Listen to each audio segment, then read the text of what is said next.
Assalamualaikum warahmatullahi wabarakatuh. Bismillahirrahmanirrahim. Yang saya hormati Saudara Menteri Dalam Negeri, Saudara Menteri Keuangan, Saudara Menteri Kesehatan, dan Saudara Menteri Pertanian, Gubernur Sulawesi Selatan, Wali Kota Makassar, Rektor beserta Sivitas Akademika Universitas Hasanuddin, dan para peserta simposium yang berbahagia.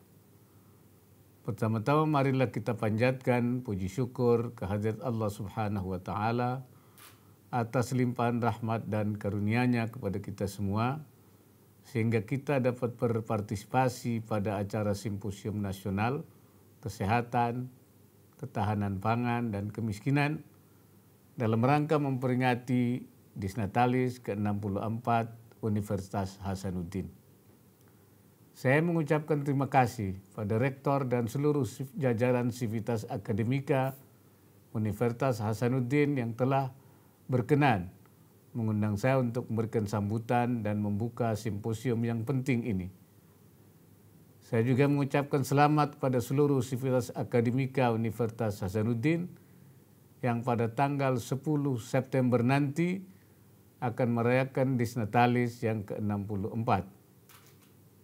Disnatalis selayaknya dimaknai dengan upaya untuk melakukan refleksi terhadap apa yang sudah dicapai, apa yang belum tercapai, serta apa yang ingin dituju oleh Universitas Hasanuddin. Menurut saya simposium pada pagi ini dilaksanakan pada saat yang sangat tepat.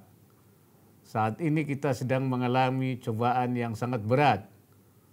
COVID-19 menjadi pandemi global yang menyerang hampir semua negara di dunia. Dampak yang ditimbulkan oleh pandemi COVID-19 sangat luas dan bersifat multidimensi. Bagi pemerintah, masalah kesehatan adalah prioritas. Penuntasan penanganan pandemi COVID-19 adalah prasyarat untuk meningkatkan keyakinan masyarakat. Tanpa adanya keyakinan masyarakat bahwa pemerintah serius untuk memecahkan masalah pandemi COVID-19, maka akan terus terjadi semacam ketakutan untuk memulai kegiatan ekonomi, termasuk untuk melakukan aktivitas belanja atau konsumsi. Sepanjang masyarakat tidak merasa aman, maka kegiatan ekonomi tidak akan berputar. Dengan pertimbangan itu pula, pemerintah mengalokasikan anggaran lebih dari 87 triliun untuk bidang kesehatan, dan dari total anggaran PEN yang besarnya 695,2 triliun untuk tahun ini. Dan untuk tahun 2021 pemerintah juga telah menganggarkan tidak kurang dari 356,5 triliun untuk penanganan kesehatan, termasuk untuk pengadaan vaksin pencegah COVID-19. Hadirin yang saya hormati, salah satu dampak pandemi COVID-19 yang perlu menjadi perhatian kita bersama adalah terjadinya kelangkaan dan krisis pangan dunia, seperti yang telah diingatkan oleh Badan Pangan dan Pertanian Dunia atau FAO. FAO minta negara penghasil pangan besar di dunia untuk mengambil langkah pengamanan cadangan pangan dalam negeri untuk memastikan terjaminnya stok pangan nasional.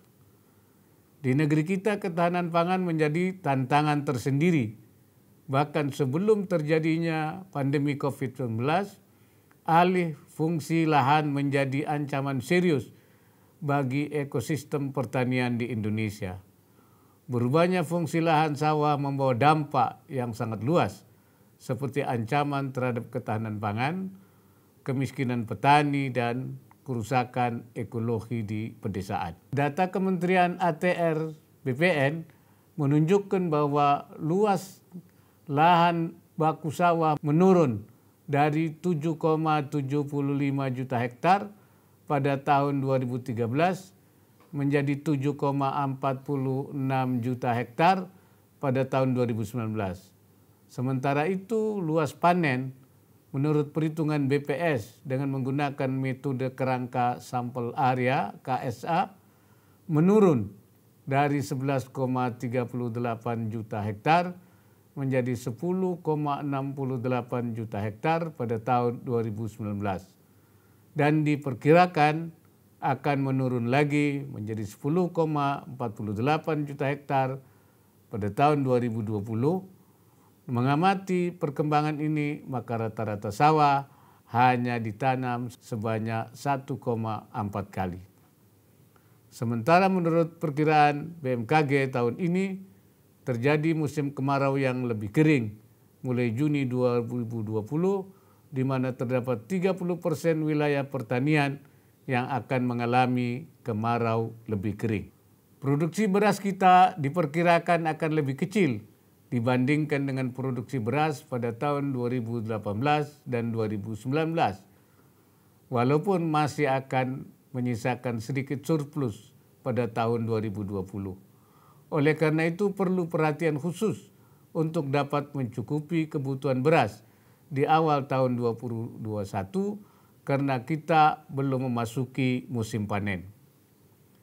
Dalam rangka mengantisipasi kelangkaan dan krisis pangan, pemerintah mengambil berbagai langkah strategis dalam menjamin ketersediaan stok pangan nasional sehingga ketahanan pangan nasional dapat tetap terjaga. Langkah-langkah yang diambil adalah melakukan upaya intensifikasi, diversifikasi, penguatan cadangan beras pemerintah daerah CBPD, serta membangun lumbung pangan masyarakat LPM. Intensifikasi pertanian sebagaimana kita pahami bersama merupakan salah satu upaya untuk meningkatkan produktivitas pertanian yang dilakukan dengan cara mengoptimalkan lahan pertanian yang telah ada. Intensifikasi pertanian dilakukan melalui program Panca Usaha Tani yang kemudian dilanjutkan dengan program Sabta Usaha Tani.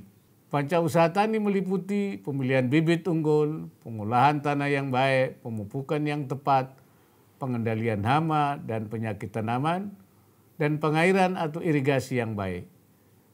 Adapun Sabta Usaha Tani meliputi pengolahan tanah yang baik, mekanisasi dan pengairan yang teratur, pemilihan bibit unggul, pemupukan, pemberantasan hama dan penyakit tanaman, pengolahan pasca panen dan pemasaran. Upaya meningkatkan produktivitas pertanian ini perlu kita optimalkan sebagai solusi bagi lahan pertanian yang sempit dengan menjadikan produktivitas yang lebih tinggi. Untuk mengurangi ketergantungan konsumsi beras, diperlukan kampanye diversifikasi atau penganekaragaman pangan, bahwa pemenuhan pangan tidak selalu beras, namun masih banyak komoditas lain di setiap daerah. Indonesia merupakan negara tropis dengan kekayaan biodiversitas agraris. Salah satu kekayaan sumber daya alamnya berupa ragam sumber hayati penghasil karbohidrat tinggi.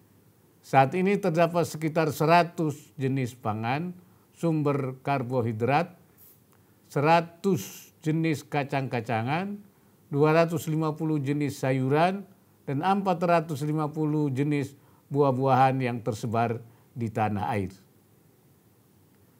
Selanjutnya, pemerintah juga telah menetapkan kebijakan penambahan luas lahan sawah, antara lain melalui pengembangan pangan secara luas food estate. Kebijakan ini merupakan langkah menciptakan ketahanan pangan untuk jangka menengah dan panjang yang memerlukan perencanaan yang baik, kehati-hatian dan tidak sporadis, serta dengan kalkulasi hasil produksi yang nyata.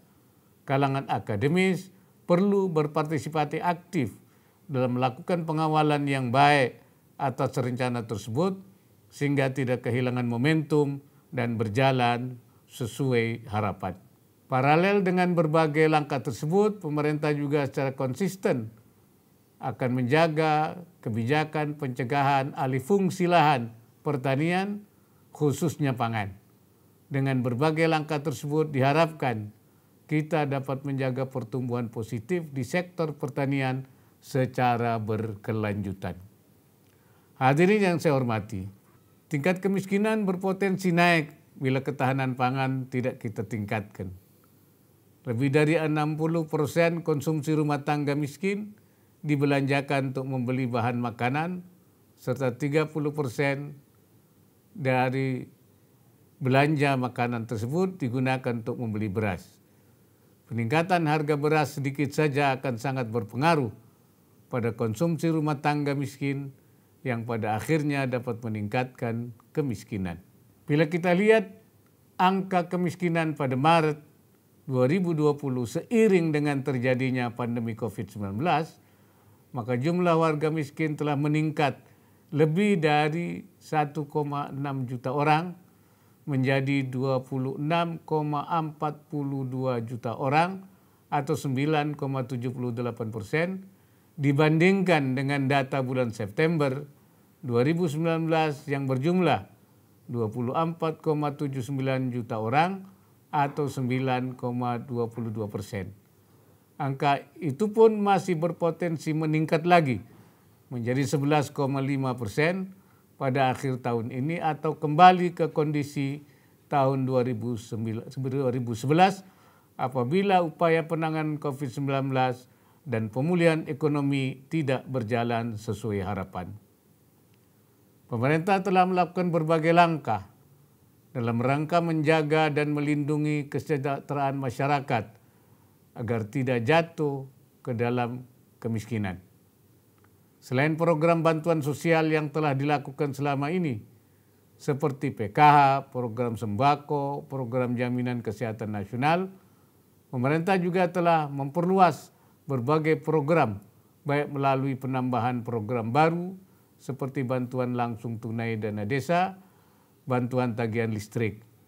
Pemerintah juga telah memperluas cakupan penerima bantuan dari yang sebelumnya 25% rumah tangga dengan kondisi sosial ekonomi terbawah menjadi 40% terbawah. Alokasi anggaran perlindungan sosial ini berjumlah 203,9 triliun. Baru-baru ini Presiden telah meluncurkan 2 program baru yang diharapkan dapat menyasar mereka yang berada pada kisaran 40-60% rumah tangga terbawah, yaitu program Banpres Produktif Usaha Mikro dengan anggaran 22 triliun untuk 9,12 juta UMK dan program subsidi upah dengan anggaran 37,78 triliun untuk 15,7 juta pekerja. Anggaran bantuan sosial yang sangat besar ini diharapkan akan jauh berkurang setelah pandemi COVID-19 mereda. Pemerintah selanjutnya akan lebih menekankan pada program pemberdayaan dalam rangka menanggulangi kemiskinan. Saya ingin menekankan kembali bahwa sejak semula prioritas pemerintah adalah menangani masalah pandemi COVID-19 yang telah menimbulkan dampak yang luas di bidang kesehatan, ketahanan pangan, dan penanggulangan kemiskinan. Oleh karena itu saya mengharapkan simposium ini menghasilkan rekomendasi yang baik terkait dengan penanggulangan masalah kesehatan, ketahanan pangan, dan kemiskinan. Sekali lagi saya ucapkan selamat atas hari jadi Unhas yang ke-64 sebagai salah satu perguruan tinggi negeri Badan Hukum PTNBH terbesar di tanah air. Universitas Hasanuddin telah banyak berkiprah dalam pembangunan nasional dan telah menghasilkan banyak alumni yang ikut menentukan perjalanan bangsa. Dengan mengucapkan Bismillahirrahmanirrahim, saya membuka dengan resmi simposium ini. Selamat melakukan simposium dan tetap terus menaati protokol kesehatan. Sekian dan terima kasih. Semoga Allah Subhanahu wa taala meridhai semua upaya yang kita lakukan. Wallahul muwaffiq ila aqwamit thariq. Assalamualaikum warahmatullahi wabarakatuh.